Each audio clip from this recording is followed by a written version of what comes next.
Welcome, everyone. Thank you so much for joining me. This is, of course, our Chats on the Past program, where the museum talks to authors, scholars, historians, and artisans. My name is Nicole Carpenter, and I'm the Director of Programs and Education at the Westport Museum for History and Culture.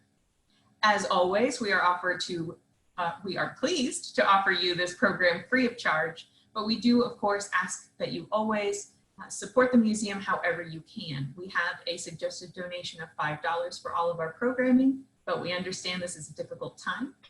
Another way that you can support our programs is liking and following us on our social media platforms. On Facebook, we can be found at Westport History. That is our tag on Twitter as well. And on Instagram at Westport History Museum. If at any time during our program tonight you have any questions, anecdotes, or comments you would like to share or ask, we do, of course, ask that you use the chat box. I will go through as many of those questions and comments at the end of our author's presentation this evening. Tonight we are joined by Kerry Driscoll, Associate Editor at the Mark Twain Papers and Project at the University of California, Berkeley. Prior to this, she was Professor of English at the University of St. Joseph in West Hartford, Connecticut, and she is a two-time Fulbright recipient in American Literature at the University of Heidelberg. She is also the recipient of the 2007 Faculty Fellowship from the National Endowment for the Humanities to research her book that we will be discussing this evening, Mark Twain Among the Indians and Other Indigenous Peoples, which was published in 2018. She serves on the Board of Trustees at the Mark Twain House and Museum here in Connecticut, and is past president of the Mark Twain Circle of America, the world's largest scholarly organization devoted to studying the life and works of Samuel Langhorne Clemens. Driscoll is also a longtime editor of the Circle's journal, the Mark Twain Annual. Welcome, Kerry. Thank you so much for joining us. Thank you so much for inviting me, Nicole. Of course. Shall we begin? I think so.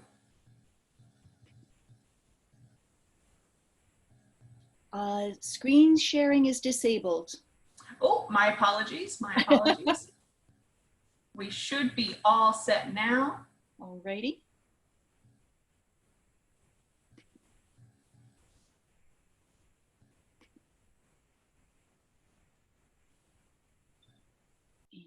And I'm sorry, just a moment. Let me get my slideshow.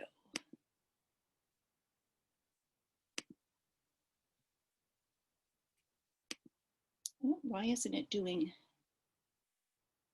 There we go. Sorry, technical glitch. In 1907, Thomas Edison famously quipped, "The average American loves his family. If he has any love left over for some other person, he generally selects Mark Twain." The inventor's statement begs the question, why is Mark Twain such a beloved figure? The answer in part is because he's so funny, but more importantly, the writer's reputation as a racial progressive and socially conscious defender of the marginalized, reviled, and voiceless has made him an American icon, a kind of secular saint, if you will. Twain's first biographer, Albert Bigelow Paine, described him as a zealous champion of justice and liberty, declaring that he was, quote, invariably for the oppressed. He had a natural instinct for the right, but right or wrong, he was for the underdog, unquote. Twain was indeed forward-thinking in his views about many 19th century hot-button issues. For example, he valiantly defended Chinese immigrants in California, against whom rampant prejudice existed, in his 1872 travelogue called Roughing It. And here's a quote from that book.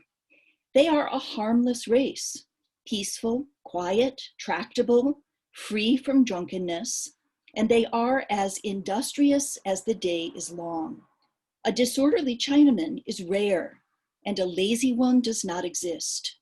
He is a great convenience to everybody, even to the worst class of white men, for he bears most of their sins, suffering fines for their petty thefts, imprisonment for their robberies, and death for their murders. Any man can swear a Chinaman's life away in the courts, but no Chinaman can testify against a white man. Ours is the land of the free. Nobody denies that. Nobody challenges it. Maybe it is because we won't let other people testify. No California gentleman or lady ever abuses or oppresses a Chinaman under any circumstances. Only the scum of the population do it. They and their children. They, and naturally and consistently, the policemen and the politicians. Likewise, for these are the dust-licking pimps and slaves of the scum, there as well as elsewhere in America. That's some pretty righteous indignation, wouldn't you agree? No mealy-mouthed mincing of words either, branding the unenlightened retrogrades who discriminate against the Chinese as dust-licking pimps, not only scum, but the slaves of the scum. Talk about speaking truth to power. But the absolute linchpin of Twain's iconic status as a racial progressive are his views concerning African Americans. Born into a slaveholding family in antebellum Missouri, Clemens not only transcended, but actively renounced and personally sought to atone for the oppression of Blacks through numerous acts of philanthropy. For example, he underwrote the full costs, travel, tuition, and living expenses for 2 years of art school in Paris for a man named Charles Ethan Porter, a self-taught African-American painter from Rockville, a small town in eastern Connecticut.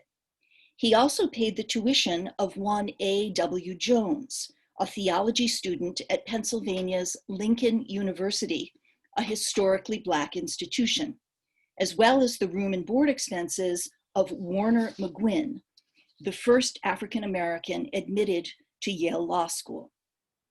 Writing to Yale Dean Francis Wayland in December 1885, Clemens asked, "Do you know him? And is he worthy? I do not believe I would very cheerfully help a white student who would ask a benevolence of a stranger, but I do not feel so about the other color. We have ground the manhood out of them, and the shame is ours, not theirs, and we should pay for it." Twain's commitment to the advancement of African Americans persisted right up until his death in 1910.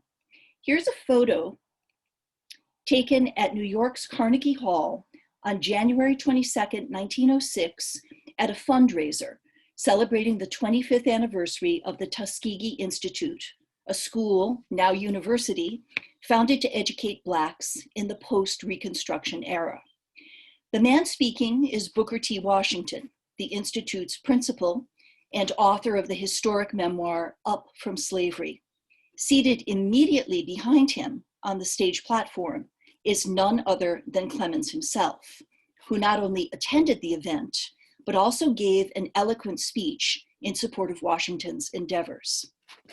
But for all his genius and generosity of spirit, Mark Twain was, after all, a human being, meaning that his tolerance, though admirably wide-ranging, necessarily had its limits.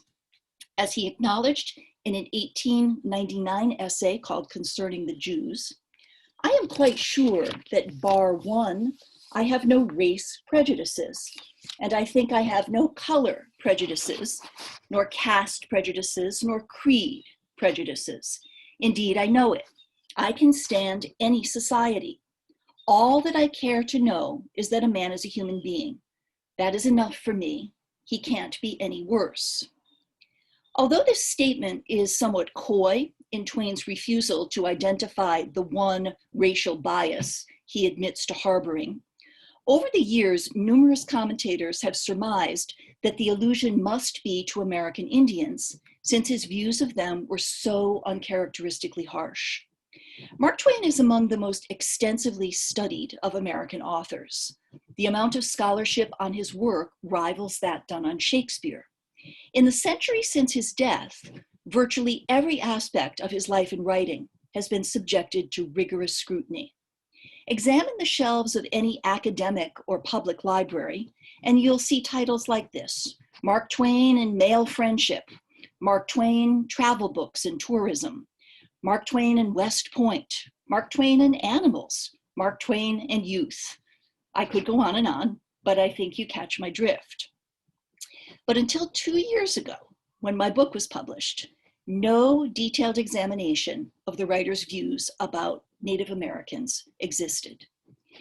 This topic, I would argue, has not been so much overlooked as deliberately avoided because of the discomfort it elicits. If we as a nation and culture have put Twain on a pedestal, revering him as an idealized version of America's best self, his harsh and at times outright racist depiction of Indians threatens that narrative by complicating the spectrum of his thinking about race. In Mark Twain Among the Indians and Other Indigenous Peoples, I set out to trace literally every reference to Native Americans that I could find in the writer's fiction, newspaper sketches, speeches, and essays over a period of close to 60 years. I realize that sounds, if not crazy, at least obsessive, but this is what scholars do. My intent was neither to defame nor defend Mark Twain, but to try to figure out why his attitudes were so antagonistic. What I discovered was that there is no easy answer to this question. No firsthand polarizing incident of frontier violence that would establish a basis for this enduring animus. I also sought to chart out the evolution of these attitudes to determine how and to what extent they changed over time.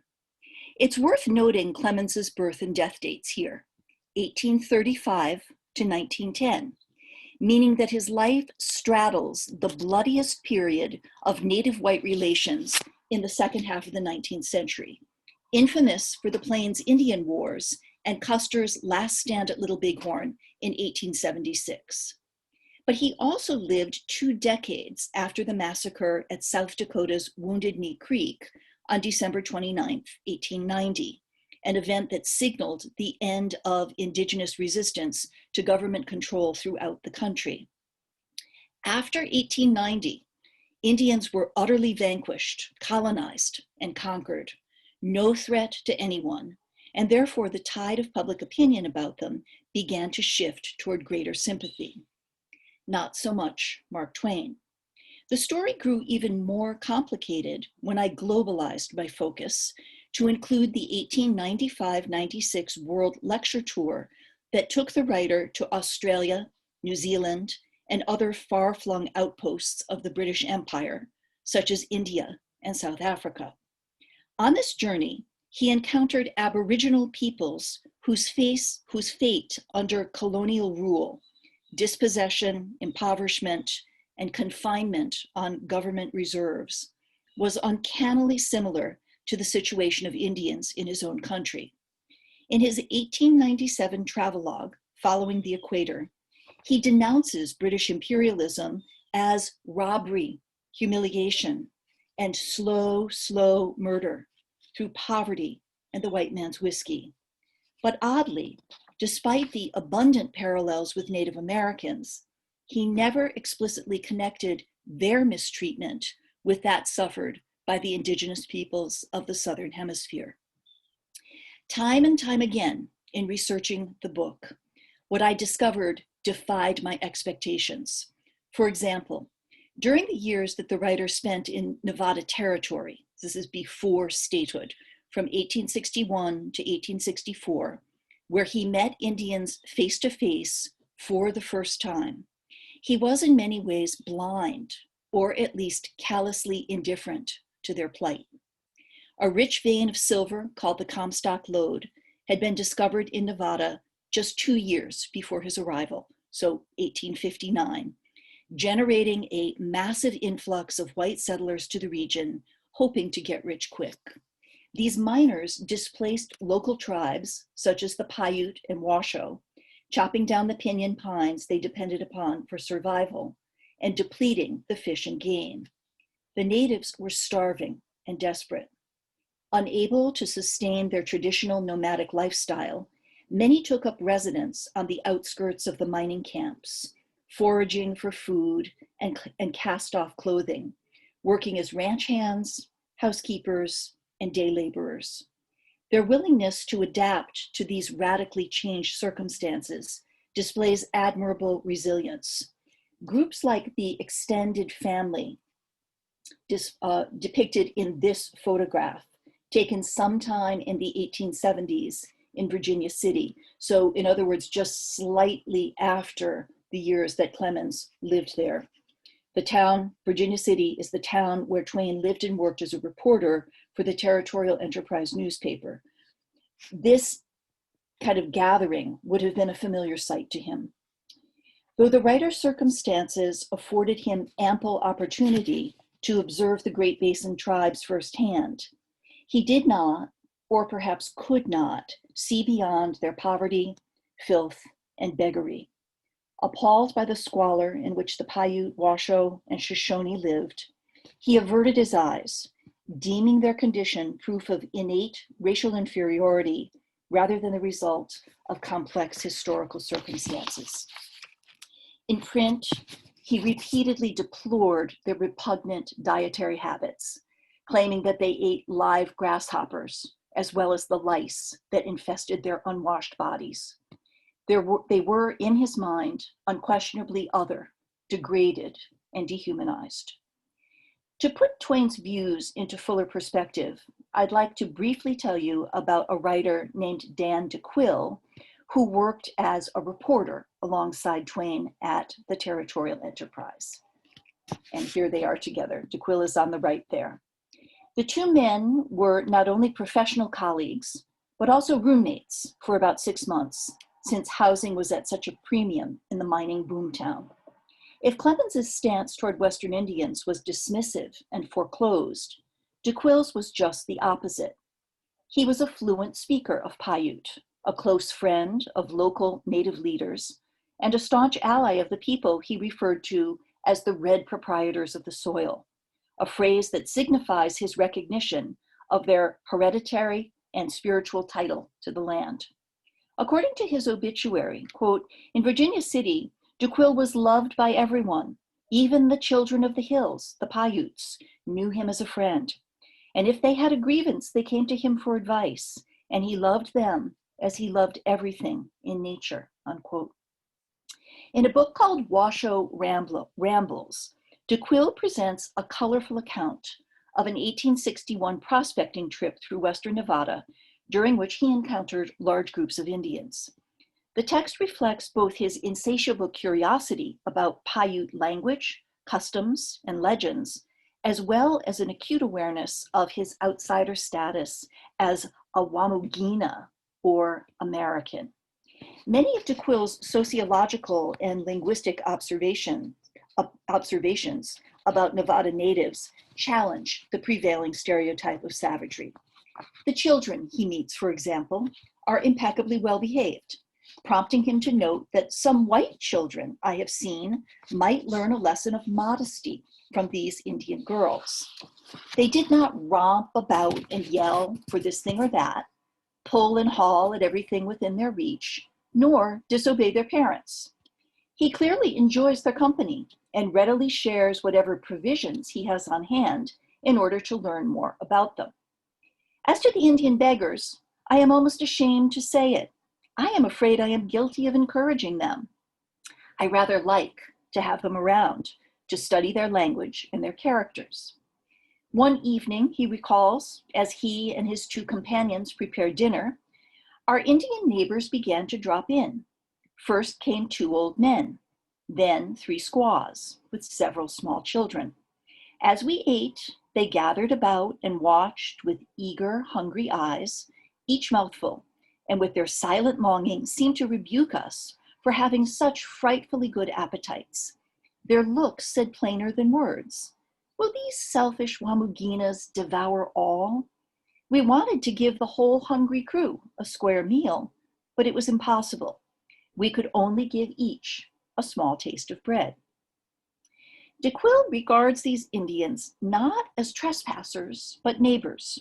Realizing their desperate hunger, his impulse is to feed them all, although the miners' limited food supply permits only a bit of bread. Citing Jesus' dictum, "It is more blessed to give than to receive," he distributes food freely throughout his journey without anger or resentment. De Quill also admires the Indians' communal ethos, noting that when he offers a child some supper, instead of sitting down and devouring it all himself, he divided it with his friends, giving all hands, young and old, a taste, reserving but a few mouthfuls for himself. It was in vain that we gave him a fresh supply, telling him to eat it himself. As soon as he received it, it was distributed among the crowd. De Quill's interest, open-mindedness, and goodwill are a far cry from the negativism of Twain's descriptions. One final word about de Quill, whose 1876 history of the Comstock Lode, The Big Bonanza, was printed at Twain's behest in Hartford by Elisha Bliss's American Publishing Company. This is the publisher that published Twain's work. Clemens invited de Quill to Hartford in the spring of 1875 to work on the book in the carriage house adjoining his mansion. Quote, "To write a book felicitously, a man needs to be delightfully circumstanced and entirely free from cares, interruptions, and annoyances," he told de Quill, who was still living in Nevada. "Here you shall stop at the very best hotel, and every morning I will walk down, meet you halfway, bring you to my house, and we will grind literature all day long in the same room." In one of the more bizarre symmetries I uncovered in the process of researching my book, while de Quill worked on The Big Bonanza, Mark Twain was finishing up The Adventures of Tom Sawyer, the novel that contains his most infamous native character, that murdering half-breed, Injun Joe. This illustration from de Quill's text, in some respects, says it all. If you notice the caption there, it says "savages," right? Affirming his perception that the supposedly civilized Anglo-American colonizers of the West, not Indians, were in fact the savages. After moving to the East in 1867, Clemens wrote a memoir of his years on the Western frontier called Roughing It. In this work, he invents a fictitious tribe of Indians whom he calls the Go-Shoots. The name is an ethnocentric pun, go shoot, implying that Indians should be hunted for sport. He characterizes them this way: "It was in this wild country that we came across the wretchedest type of mankind I have ever seen, the Go-Shoot Indians. Such of the Go-Shoots as we saw were small, lean, scrawny creatures, their faces and hands bearing dirt which they had been hoarding and accumulating for months, years, and even generations, according to the age of the proprietor.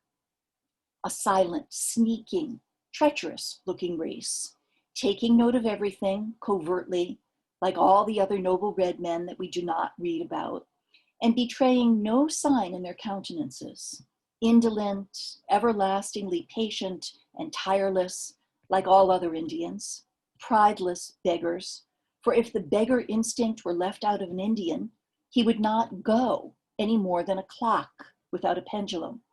Hungry, always hungry, and yet never refusing anything a hog would eat, though often eating what a hog would decline. Hunters, but having no higher ambition than to kill and eat jackass rabbits, crickets, and grasshoppers, and embezzle carrion from the buzzards and coyotes.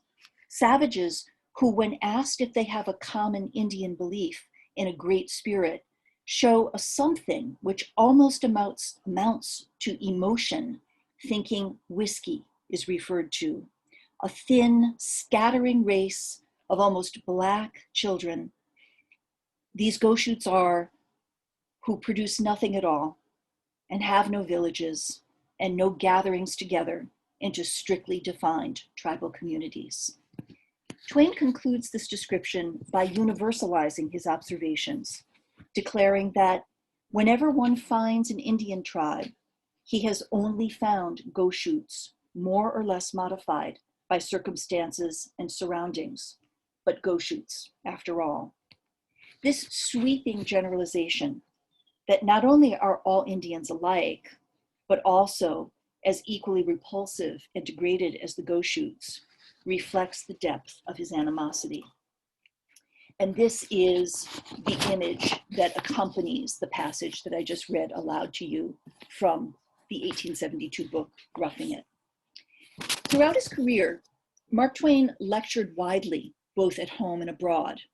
In 1874, he gave a talk in Liverpool, England, entitled Roughing It on the Silver Frontier. He never scripted his remarks in advance or read from a text, but instead just talked. The performance was not completely extemporaneous, however. He would bring to the podium a sheet of visual cues that he called prompt notes. The prompt notes for the Liverpool lecture were given to a member of the audience and thus preserved. What you see here are a series of graphic, almost cartoon-like icons and shorthand notes intended to jog the writer's memory of particular events that he wished to share. So if you look on the left, lake surrounded by an oval, all right, referring to a disastrous visit to Lake Tahoe on the Nevada-California border, where he accidentally started a huge brush fire. And to the right, a series of animals, like a pet tarantula that once escaped from a glass jar and terrorized a room full of sleeping miners, along with a coyote and a sage hen, which was supposedly Nevada's greatest delicacy. But the boldest graphic on the page, set apart in a square, is this. The silhouette of a menacing, if rather stereotypical, hawk-nosed warrior, across whose face is scrawled 6,000 Injuns. Notice, not Indians, but Injuns. This image intrigues me both for its flagrant literal falsehood and larger metaphorical truth. Twain never encountered 6,000 Injuns in any context in Nevada territory, and certainly never engaged in combat with them. The strangely arbitrary figure 6,000 underscores his perception of Native Americans as formidable foes and registers an acute fear of savagery.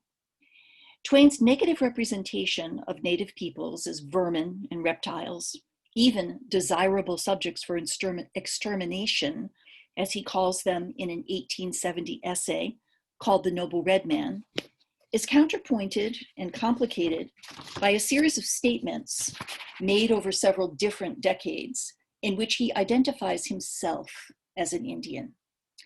In an 1881 speech called Plymouth Rock and the Pilgrims, for example, he states, "My first ancestor, gentlemen, was an Indian, an early Indian. Your ancestors skinned him alive, and I am an orphan." Similarly, in an unpublished piece from the late 1890s called Conversations with Satan, he claims that, quote, "by rights, I was an Indian, though changed in the cradle through no fault of my own," unquote. In 1907, Clemens, whose formal education ended in 5th grade due to the untimely death of his father, was awarded an honorary doctorate from Oxford University, one of the world's oldest, most prestigious institutions of higher education. In his autobiography, he reminisces about the thrill of receiving the degree in revealing terms. "A university degree is a prize that I would go far to get at any time. I take the same childlike delight in a new degree that an Indian takes in a fresh scalp, and I take no more pains to conceal my joy than an Indian does, thereby conflating two very different types of skin, the parchment of the Oxford diploma and the most iconic trophy of savage warfare. Moreover, the resplendent silver and crimson regalia Twain received at Oxford delighted him to the extent that he wore it in public whenever possible during the remaining 3 years of his life. Even at the wedding of his middle daughter, Clara, in 1909 in Reading, Connecticut. At the end of a speech given in New York City in 1908, he donned the Oxford robe, gazed down admiringly at it, and said, "I like that gown. I always did like red. The redder it is, the better I like it. I was born for a savage." Now, whoever saw any red like this? There is no red outside the arteries of an archangel that could compare with this. As this pattern of bizarre ideation suggests, Twain was trapped in what historian Philip Deloria has called an unresolved dialectic of simultaneous desire and repulsion in his views of Native peoples. In his imagination, Indians are simultaneously a repugnant, savage other and an emblem of his truest natural self. In the last decade of his life, the writer moved towards a stance of cultural relativism in which all fixed categories, race, gender, class, and even time itself, were called into question. This concept is illustrated in a 1903 essay entitled Instructions in Art, published in the New Metropolitan magazine. Posing as an exalted portraitist whose subjects are impossible to identify, Twain uses a series of original sketches to dispense inane advice, such as, do not paint in installments, putting the head on one canvas and the bust on another. He also parodies the pretentious jargon of art critics, describing one of his portraits, a nude, as both a still life and an impressionistic picture done in distemper with a chiaroscuro motif modified by monochromatic technique. To demonstrate his versatility, the author incorporates illustrations of a wide variety of subjects, from the mythical figure of Persephone to an obscure, empty-handed fisherman he names Joseph Jefferson. But according to him, the best and most winning and eloquent portrait my brush ever produced is a lady in the style of Raphael. And here she is. And I'm quoting now from Instructions in Art. Originally, I started it out for Queen Elizabeth, but was not able to do the lace hopper her head projects out of. Therefore, I tried to turn it into Pocahontas, but was again baffled and was compelled to make further modifications, this time achieving success. By spiritualizing it and turning it into the noble mother of our race, you can see along the right-hand corner there, capital letters, Eve, and throwing into the countenance the sacred joy which her first tailor-made outfit infuses into her spirit, I was able to add to my gallery. The notations Twain inscribed on this illustration reveal that the figure's metamorphosis was more complex than he acknowledges. As the image evolves due to the limitations of his draftsmanship, it transcends not only time and space, but also the boundaries of race, ethnicity, and gender. Twain's joke, of course, is that the finished portrait is not Eve at all, or even female, but rather, as the words in the upper left-hand corner indicate, a likeness of Sitting Bull, the famed Lakota veteran of the Battle of the Little Bighorn, whose assassination on December 15, 1890, was a precipitating factor in the Wounded Knee Massacre 2 weeks later. The portrait's shifting identity reflects the relativistic quality of Twain's late thinking about race. His changes, moving progressively backward through time, from Sitting Bull and Pocahontas to the mother of us all, trace a symbolic genealogy of the human family. Like the speaker in Walt Whitman's Song of Myself, Twain's composite image is maternal as well as paternal, representing every hue, every caste and religion, not merely of the New World, but of Africa, Europe, or Asia, a wandering savage. In dissolving the binaries that would have traditionally separated groups and cultures, the portrait underscores the commonality of all peoples. Although the image of Indian Eve implies a liberalization in Twain's views about Indians, he never formally retracted or modified the harsh statements he had made about them earlier in his career. Yet among the papers left unpublished at his death is a short dialogue called The Dervish and the Offensive Stranger, in which the writer explicitly acknowledges the destructive impact of colonialism on indigenous tribes. Quote, Columbus discovered a new world and gave to the plodding poor and landless of Europe farms and breathing space. They hunted and harried the original owners of the soil and robbed them, beggared them, drove them from their homes, and exterminated them, root and branch, unquote. Why Twain chose not to publish this piece remains a tantalizing mystery, suggesting that Indians remained an enigma for him until the very end. Thank you. Thank you, Kerry. So I do have a couple of questions to start off with. Sure. I was wondering, how did you begin your journey to writing this story? What prompted the research of Mark Twain among the Indians? Well, you know, in all honesty, it was a fluke. My training in graduate school was in modern American literature, specifically modern poetry. And so that's how I began, you know, my academic career. My first job after receiving my PhD was at Elmira College in upstate New York, which happens to own Mark Twain's summer house. It's up on a hill outside the city. They spent every summer there for over 20 years. And when it is now called the Center for Mark Twain Studies.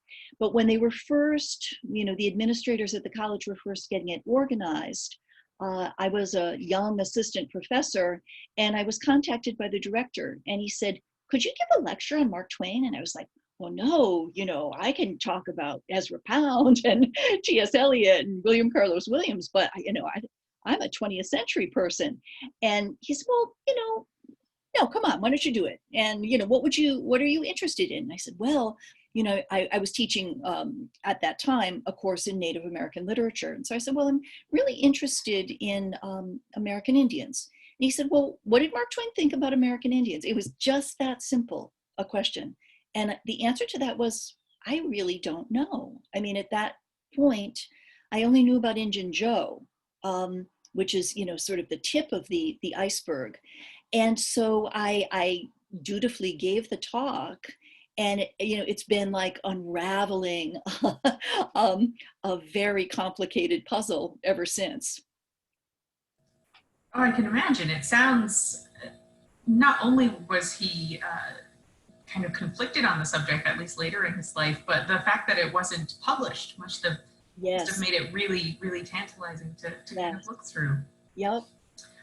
What other stories did you uncover in your research that you found particularly surprising or fascinating, along with the stories that you've already shared with us this evening? Well, if I can just talk a little bit about sort of the chapters of my book, because there is a chronological arc, you know, meaning that I move from his earliest writing about Indians right up until the time of his death.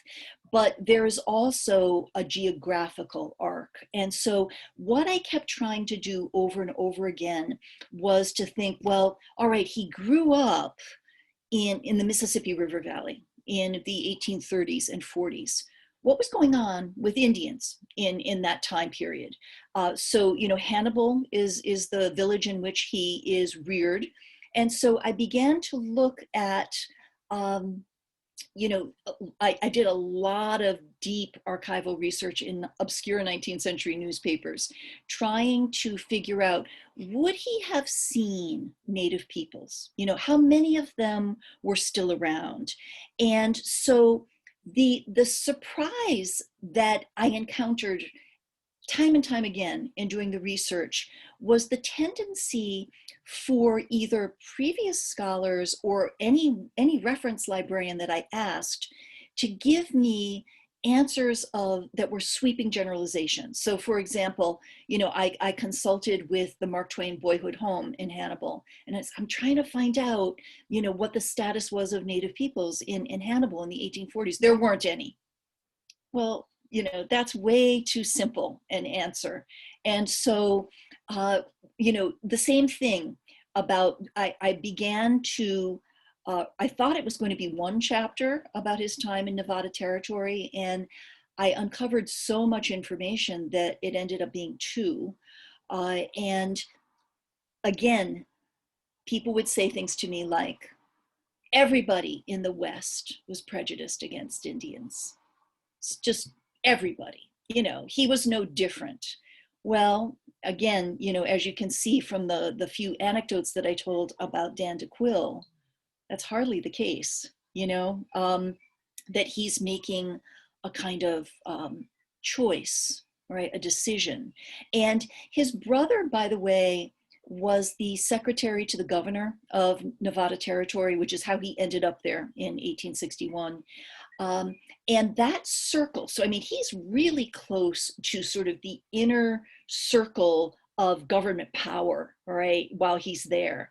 He's good friends with the governor, James Nye, the governor's brother, the various Indian agents. These are people that he's socializing with. And again, as I did the research, what I found out was that the views of those sort of particular power brokers were surprisingly much more liberal than you would expect, right? Now, in part, it has to do with political expedience, right? James Nye wanted nothing more, than to be a US senator once Nevada achieved statehood. And so he wanted no warfare on his watch while he was territorial governor. So it wasn't so much that he saw them as equals. And even Dan de Quill, who's probably the most sympathetic of the bunch, but you could hear in those quotes that I read to you from Washoe Rambles that he still is using very ethnocentric language, talking about Native women as squaws, for example. That was, and this is just a kind of sidebar, that was something I needed to be very mindful of throughout the course of writing the book, and that is not to judge the past by the politically correct standards of the present. Sounds very similar to much of the research happening on Native peoples today, but also of African American peoples today. Much of that history has to be understood in very similar terms as what you're describing. Exactly.